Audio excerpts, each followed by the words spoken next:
Fisherman and the River Queen. In the humble village of Ogodoro, there lived a poor fisherman named Mardu.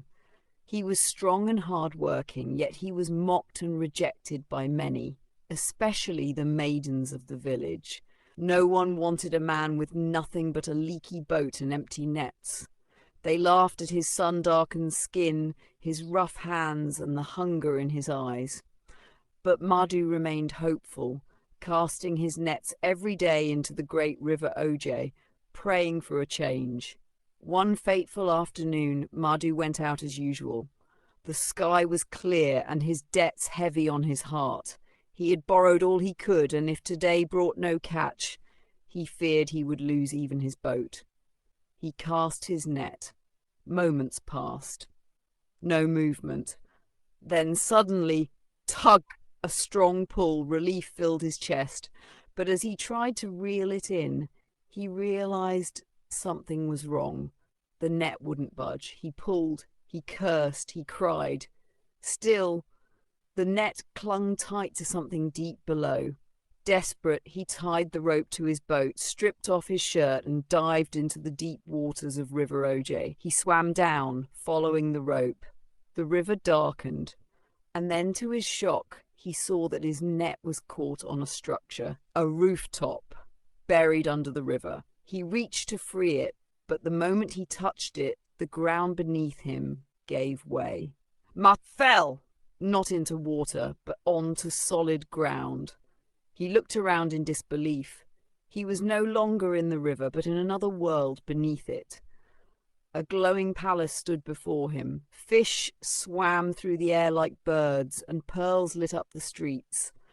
As he stood frozen, a regal voice echoed, "Who dares enter the realm of the deep uninvited?"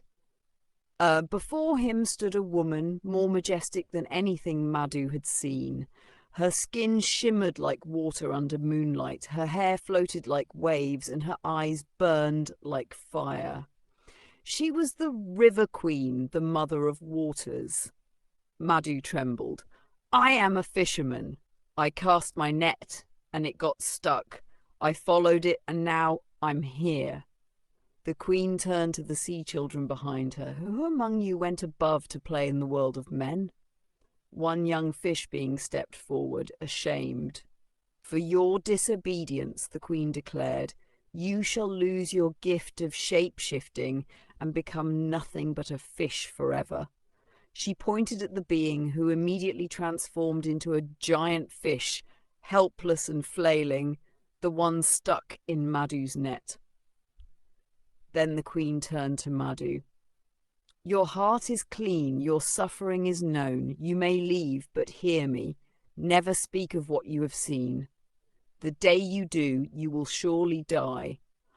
I will grant you wealth, but never return here again." She touched his forehead. Suddenly, Mardu woke up beside his boat, as if no time had passed. He pulled the net, and to his amazement, the giant fish was still entangled. He cried out, and the villagers came running to help drag it ashore. The fish was so large it took days to butcher. Word spread fast. People came from villages beyond the rivers to buy meat. For the first time, Mardu had more money than he could count. But that was only the beginning. One day, a chief priest arrived from the 7 hills and 7 rivers, requesting the skull of the fish, offering bags of gold. Mardu gave it to him. With that, Mardu became the richest man in Ogodoro. The same maidens who once mocked him now fought for his attention. Men grew jealous. He had power, influence, everything he had once prayed for. But with wealth came enemies.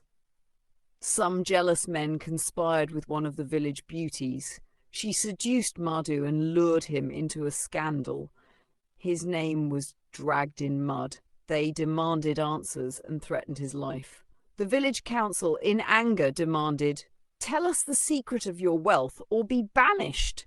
For days, Mardu struggled. He remembered the Queen's warning, but fear overtook him. In a moment of weakness, he revealed everything. That very night, Madhu fell sick. He died within days.